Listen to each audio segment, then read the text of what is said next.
नमस्कार दोस्तों, मेरा नाम है महशर आलम और आज तारीख है 5 फरवरी 2026। चलिए जानते हैं आज की ताज़ा, अहम और ज़रूरी खबरें। लेकिन खबरों की शुरुआत से पहले आपसे एक छोटी सी अपील है, अगर आप हमारे इस चैनल पर नए हैं तो चैनल को सब्सक्राइब जरूर करें और फेसबुक पेज को फॉलो करना ना भूलें। खबरें सुनाने से पहले आप लोगों से एक सवाल। बिहार सरकार ने हर प्रखंड में डिग्री कॉलेज बनाने की घोषणा की है। अब सवाल ये है कि क्या आपके प्रखंड में डिग्री कॉलेज बनेगा या नहीं। आपकी राय क्या है, नीचे कमेंट बॉक्स में जरूर बताएं ताकि आपकी आवाज जिम्मेदारों तक पहुंच सके। चलिए शुरू करते हैं आज की ताजा तरीन खबरें।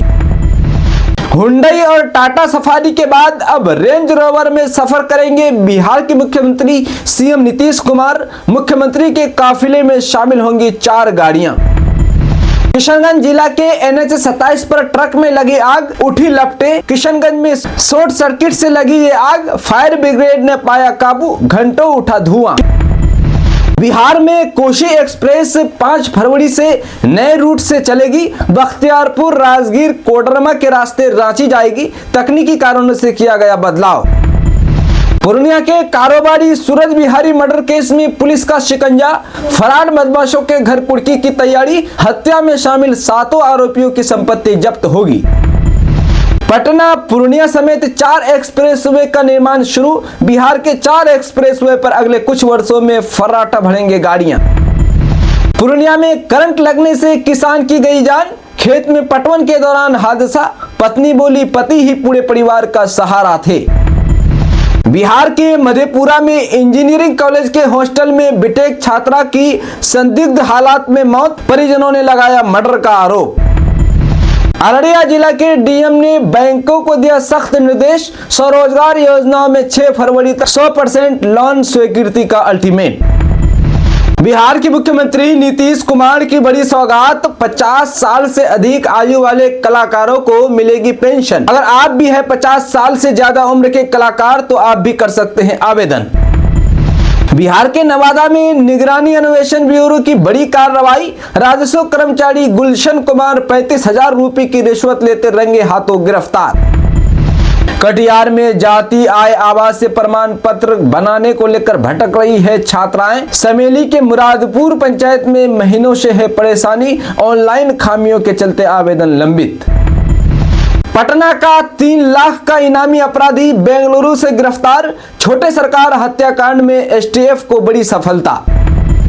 किशनगंज के खगरा रेड लाइट एरिया के मुख्य आरोपी ने किया सरेंडर। किशनगंज में नाबालिगों के शोषण, देह व्यापार मामले में पुलिस करेगी पूछताछ। बिहार के सभी प्रखंडों में डिग्री कॉलेज खोलने का फैसला, सीएम नीतीश कुमार ने किया बड़ा ऐलान। पूर्णिया में हवलदार की गोली लगने से गई जान, गले के आर पार हुई बुलेट। गार्ड क्वार्टर से हवलदार की कार्बाइन खोखा बरामद।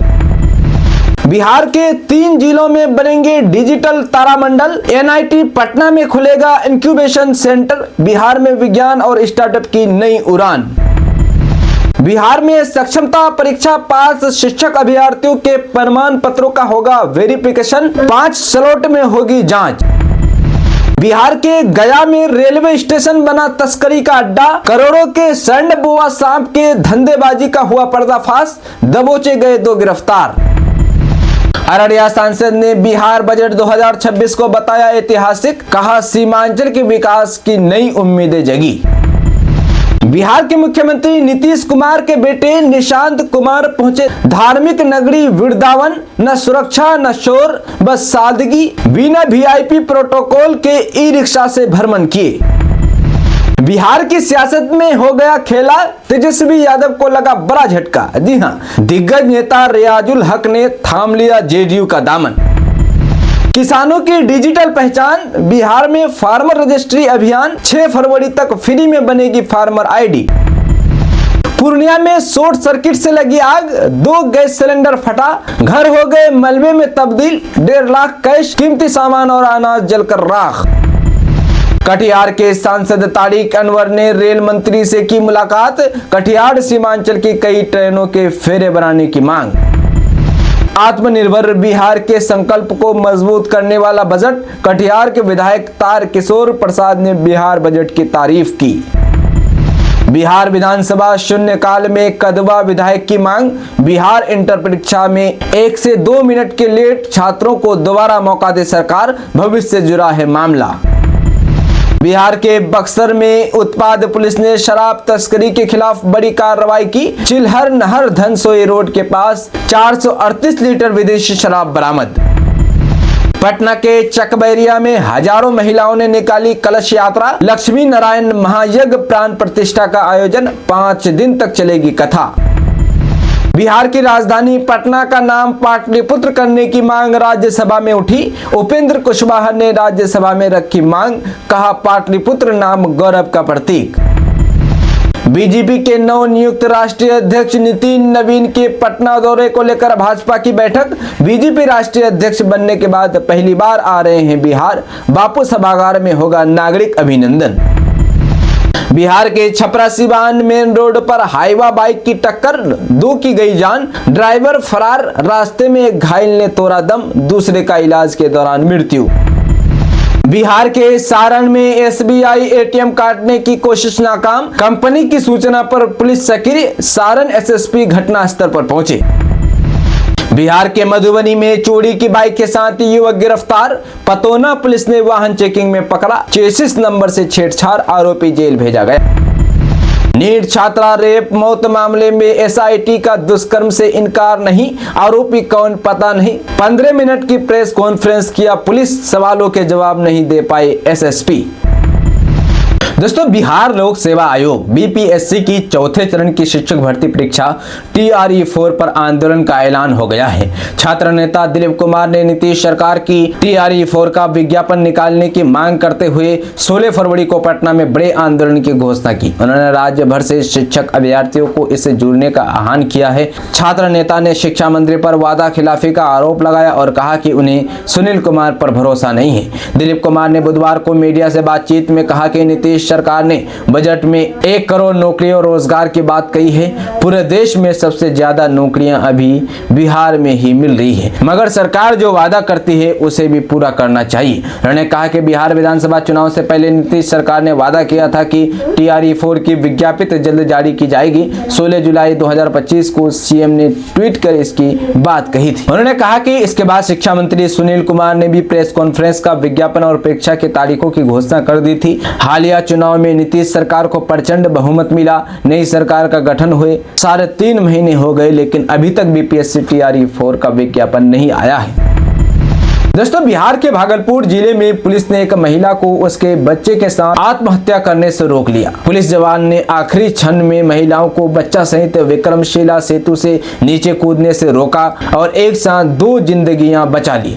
अब पुलिस जवान के इस नेक काम का वीडियो सोशल मीडिया पर वायरल हो रहा है। वीडियो देख यूजर्स उन्हें सैल्यूट कर रहे हैं। स्थानीय रिपोर्टरों के मुताबिक महिला कथित तौर पर पति की बेवफाई से आहत थी। मूल रूप से शंकरपुर की रहने वाली महिला जीरा देवी ने बताया कि उसका पति किसी और महिला से बात करता है और उसे अपने साथ रखना चाहता है। ऐसे में पति के व्यवहार से परेशान होकर उसने अपने 3 महीने के बच्चे के साथ आत्महत्या करने का फैसला लिया। उसका एक और बच्चा है जो 10 साल का है। महिला ने कहा कि उसने पति को चेतावनी दी थी कि अगर गैर वैवाहिक संबंध खत्म नहीं करेंगे तो वो जान दे देगी, लेकिन पति ने संज्ञान नहीं लिया और वो ये कहा कि वो जो चाहे कर सकती है, वो मर जाएगी तो वो दूसरी शादी कर लेगा। ऐसे में मंगलवार को वो आत्महत्या के लिए विक्रमशिला सेतु पर पहुंच गई।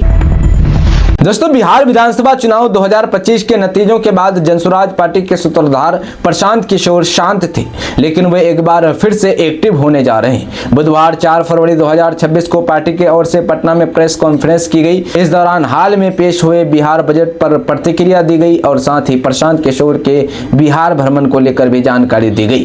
पार्टी के प्रदेश अध्यक्ष मनोज भारती ने कहा कि 8 फरवरी से प्रशांत किशोर बिहार भ्रमण पर निकलेंगे, जहां वे राज्य के विभिन्न जिलों में जनता से संवाद करेंगे और बजट व राज्य की मौजूदा परिस्थितियों पर सीधा फीडबैक लेंगे। सवाल है कि क्या प्रशांत किशोर फिर से सरकार को घेरने और पोल खोलने की तैयारी में जुट गई है? अब ये यात्रा के दौरान पता चलेगा। इससे पहले प्रेस कॉन्फ्रेंस में बिहार सरकार द्वारा मंगलवार को प्रस्तुत बजट पर जनसुराज पार्टी ने गहरी चिंता व्यक्त की। प्रेस कॉन्फ्रेंस में कहा गया कि राज्य का बजट भाषण मात्र 11 मिनट 43 सेकेंड में समाप्त हो गया, जो ये दर्शाता है कि सरकार बिहार और बिहार के लोगों के प्रति कितनी गंभीर है। दोस्तों, अब तक सादगी भरी जीवन शैली और सीमित सुविधाओं वाली गाड़ियों के लिए पहचाने जाने वाले मुख्यमंत्री नीतीश कुमार जल्द ही रेंज रोवर जैसी लग्जरी और हाई एंड एसयूवी में सफर करेंगे। ये बदलाव स्टाइल या शौक नहीं बल्कि सुरक्षा जरूरतों के अनुरूप लिया गया प्रशासनिक फैसला बताया जा रहा है। बिहार सरकार मुख्यमंत्री के काफिले के लिए 4 नई रेंज रोवर गाड़ियां शामिल करने की तैयारी में है। सूत्रों के मुताबिक एक रेंज रोवर की कीमत 2.5 करोड़ रुपए से अधिक होगी। रेंज रोवर को दुनिया के सबसे सुरक्षित वीवीआईपी गाड़ियों में गिना जाता है। प्रधानमंत्री नरेंद्र मोदी सहित कई शीघ्र संवैधानिक पदों पर बैठे नेता इसी श्रेणी की हाई सिक्योरिटी गाड़ियों का उपयोग करते हैं। इसी मानक पर मुख्यमंत्री के लिए भी इसका चयन किया गया है। दोस्तों, नए वित्त वर्ष में 3 जिलों में डिजिटल तारामंडल का निर्माण आरंभ हो जाएगा। विज्ञान प्रावैधिकी एवं तकनीकी विकास विभाग ने अपने नए वित्त वर्ष के बजट में ये जानकारी दी है कि पूर्वी चंपारण, जमुई व पूर्णिया में केंद्र सरकार की सहायता से डिजिटल तारामंडल तथा space and astronomy education centre की स्थापना की जाएगी। इसके लिए 39 करोड़ रुपए की प्रशासनिक स्वीकृति प्रदान की गई है। इसका निर्माण कार्य वित्त वर्ष 2026-27 में शुरू करने की तैयारी है। वित्त वर्ष 2025-26 में पश्चिमी चंपारण जिले के बगहा अनुमंडल में राजकीय पॉलिटेक्निक के निर्माण कार्य के लिए 73 करोड़ रुपए की प्रशासनिक स्वीकृति प्रदान की गई है। इसका निर्माण 2026-27 में आरंभ किया जाएगा। राज्य में स्थापित राजकीय अभियंत्रण महाविद्यालय एवं NIT पटना के स्टार्टअप को सभी प्रकार की सुविधाएं जैसे तकनीकी support, legal document support, network, business connection आदि प्रदान करने के लिए 47 करोड़ रुपए की लागत से NIT पटना में इंक्यूबेशन सेंटर की स्थापना की जानी है।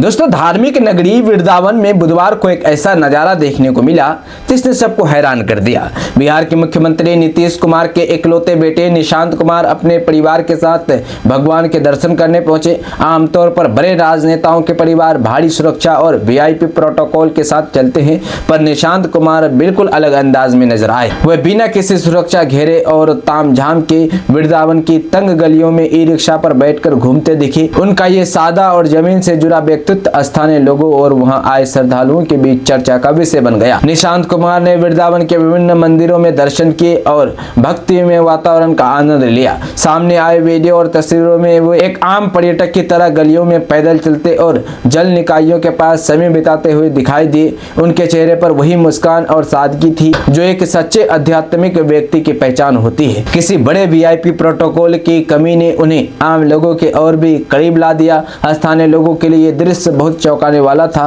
क्योंकि उन्होंने पहली बार किसी ताकतवर मुख्यमंत्री के बेटे को इतने साधारण तरीके से अपने बीच देखा।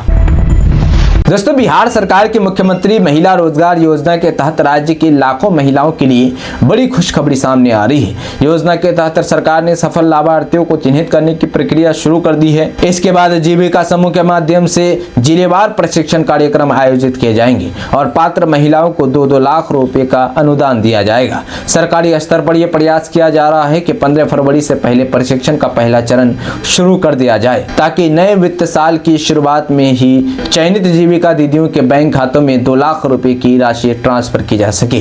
मुख्यमंत्री महिला रोजगार योजना के तहत सरकार ने स्पष्ट किया है कि अनुदान राशि सीधे देने से पहले महिलाओं को व्यावसायिक रूप से सक्षम बनाना जरूरी है। इसी उद्देश्य से चयनित लाभार्थियों को 6 दिवसीय विशेष प्रशिक्षण दिया जाएगा। इस प्रशिक्षण के दौरान जीविका दीदियों को सफल व्यवसाय के मॉडल दिखाए जाएंगे, उद्यमिता से जुड़ी व्यवहारिक जानकारी दी जाएगी। दोस्तों, पटना के शंभू गर्ल्स हॉस्टल में नीट छात्रा के साथ दरिंदगी के बाद बिहार के सभी निजी और सरकारी गर्ल्स हॉस्टल संदेह के घेरे में आ गए हैं। इसको लेकर बिहार के एडवोकेट जनरल ने मुख्य सचिव, बिहार DGP और सभी प्रमंडलीय आयुक्तों को पत्र लिखा है। पत्र मिलते ही बिहार के सभी 9 प्रमंडलीय आयुक्तों ने अपने अपने परिक्षेत्र के DM और SP को पत्र लिखकर आदेश के अनुपालन के निर्देश दिए हैं। पूर्णिया प्रमंडलीय आयुक्त राजेश कुमार ने बताया कि इस बाबत उन्होंने पूर्णिया, कटिहार, अररिया और किशनगंज के DMO SP को पत्र लिखकर 15 दिनों के भीतर सभी निजी और सरकारी गर्ल्स हॉस्टल, महिला आवास गृह और बालिका छात्रावास की जांच कर रिपोर्ट देने को कहा है। उन्होंने कहा कि महिला दंडाधिकारी के नेतृत्व में महिला पुलिस पदाधिकारी एवं अन्य महिला कर्मियों की टीम सभी हॉस्टलों में जाकर जांच करेगी। जांच टीम संयुक्त रूप से अपनी रिपोर्ट सौंपेगी। बता दें कि इस संबंध में उच्च न्यायालय में याचिका दायर की गई है, जिसके संदर्भ में बिहार के एडवोकेट जनरल कार्यालय ने सभी जिलों में जांच का निर्देश दिया है। यह याचिका पटना के शंभू गर्ल्स हॉस्टल में नीट छात्रा के साथ हुए गलत व्यवहार के बाद दायर की गई थी। जांच के दौरान निजी गर्ल्स हॉस्टलों का पूरा डेटा तैयार किया जाएगा। हॉस्टलों में लड़कियों और महिलाओं की सुरक्षा के क्या इंतजाम है, इसकी विस्तृत जांच की जाएगी। साथ ही हॉस्टल में रहने वाली छात्राओं के नाम पते की जांच की जाएगी। इसके अलावा हॉस्टल संचालकों के चरित्र का सत्यापन भी कराया जाएगा। इस जांच में हॉस्टलों का पंजीकरण भी शामिल होगा। दोस्तों, उत्तर भारत में सक्रिय पश्चिमी विक्षोभ के प्रभाव से आगामी दिनों में मौसम में बदलाव के संकेत मिल रहे हैं। मौसम विभाग के अनुसार 5 और 6 फरवरी तथा 9 और 10 फरवरी को पश्चिमी हिमालय क्षेत्रों में कुछ स्थानों पर बारिश और बर्फबारी होने की संभावना है। इसी दौरान हिमाचल प्रदेश, उत्तराखंड, उत्तर पश्चिमी भारत के मैदानी इलाकों में और पश्चिमी मध्य प्रदेश में 6 फरवरी 2026 तक सुबह और रात के समय घना से बहुत घना कोहरा छाए रहने का अनुमान है। वहीं दूसरी ओर डॉक्टर राजेंद्र प्रसाद केंद्रीय कृषि विश्वविद्यालय के ग्रामीण कृषि मौसम सेवा एवं कृषि मौसम विभाग के अनुसार उत्तर बिहार में आगामी दिनों में मौसम शुष्क बना रहेगा। 8 फरवरी तक आसमान अधिकतर साफ रहेगा, जिससे कृषि कार्यों के लिए अनुकूल वातावरण मिलेगा। मौसम विज्ञानी डॉक्टर ए सत्तार के अनुसार पिछले 3 दिनों में अधिकतम तापमान औसतन 21 डिग्री सेल्सियस और न्यूनतम तापमान 7 डिग्री सेल्सियस दर्ज किया गया है। मंगलवार को अधिकतम तापमान 26 डिग्री सेल्सियस रहा, जो सामान्य से 3 डिग्री अधिक है, जबकि न्यूनतम तापमान 9.2 डिग्री सेल्सियस दर्ज किया गया है, जो सामान्य से 0.6 डिग्री कम रहा। दोस्तों, बिहार में कुत्ते का काटना अब सबसे व्यापक स्वास्थ्य समस्या बन गई है। बिहार विधानसभा में पेश किए गए आर्थिक सर्वेक्षण 2025-26 के अनुसार वर्ष 2024-25 में कुल 2,83,274 लोग कुत्तों का शिकार बने। सर्वेक्षण के मुताबिक वर्ष 2023-24 की तुलना में ये मामले लगभग 39,000 अधिक है। पिछले वर्ष 2,44,367 लोग कुत्तों के शिकार हुए थे। ये राज्य में बढ़ते आवारा कुत्तों के आतंक और नगर निकायों की विफलता को दर्शाता है। आंकड़ों के मुताबिक राज्य में औसतन हर दिन 776 लोग कुत्ते के काटने का शिकार हुए। हालांकि रिपोर्ट में रेबीज के मामलों की संख्या का उल्लेख नहीं किया गया है, जो आमतौर पर संक्रमित जानवरों खासकर कुत्तों के काटने से फैलता है। रिपोर्ट में बताया गया है कि दूसरी सबसे व्यापक बीमारी एक्यूट रेस्पिरेटरी इन्फेक्शन ARI या इन्फ्लुएंजा जैसे लक्षणों वाली बीमारी रही। इस अवधि में राज्य में इस तरह के 31,025 मामले दर्ज किए गए हैं। कुत्ते काटने के मामले में पटना शीर्ष पर रहा, जहां 29,280 मामले दर्ज किए गए। इसके बाद पूर्वी चंपारण 24,452, नालंदा 19,637, गोपालगंज 18,869, पश्चिमी चंपारण 12,900, गयाजी 10,794, भोजपुर 10,496, पूर्णिया 10,373 और वैशाली 10,155 में लोग कुत्ते के काटने का शिकार हुए। दोस्तों, बिहार के नवादा जिले में शराबबंदी कानून को ठेंगा दिखा रहे माफियाओं के खिलाफ प्रशासन ने सर्जिकल स्ट्राइक की है। जिला अधिकारी रवि प्रकाश और SP अभिनव दीवान के कड़े रुख के बाद उत्पाद विभाग ने वारिसलीगंज में चल रही एक हाईटेक अवैध शराब फैक्ट्री का पर्दाफाश किया है। पुलिस ने मौके से भारी मात्रा में कच्चा माल और तैयार शराब बरामद की है। गुप्त सूचना के आधार पर उत्पाद विभाग की टीम ने वारिसलीगंज थाना क्षेत्र के मोहिउद्दीनपुर गाँव में सचिन चौधरी उर्फ सचिन कुमार के घर पर धावा बोला। टीम उस वक्त दंग रह गई जब घर के अंदर एक पूरी फैक्ट्री संचालित होती पाई गई। शराब बनाने के लिए बाकायदा बड़ी भट्टियां और ई-रिक्शा जैसे संसाधनों का इस्तेमाल किया जा रहा था। छापेमारी के दौरान उत्पाद विभाग ने फैक्ट्री से भारी मात्रा में कच्चा माल बरामद किया। वहीं मौके पर कार्रवाई की गई। टीम ने कुल 3300 लीटर घोल को वहीं बहाकर नष्ट कर दिया। साथ ही एक जलती हुई भट्टी को भी ध्वस्त किया गया। अपराधी शराब तस्करी के लिए ई-रिक्शा का सहारा ले रहे थे। पुलिस ने एक इलेक्ट्रिक ई-रिक्शा जब्त किया है, जिसकी चालक सीट के नीचे बने विशेष बॉक्स में पॉलिथीन में पैक शराब छिपा कर रखी गई थी। मौके से घरेलू गैस सिलेंडर और तैयार महुआ शराब भी जब्त की गई है। फैक्ट्री का मालिक सचिन चौधरी छापेमारी के दौरान टीम के साथ धक्का मुक्की कर भागने की फिराक में था, लेकिन मुस्तैद जवानों ने उसे दबोच लिया। पूछताछ में खुलासा हुआ कि सचिन एक शातिर अपराधी है और उस पर पहले से ही पकड़ी बढ़ाओ और वारिसलीगंज थानों में शराब तस्करी के मामले दर्ज है।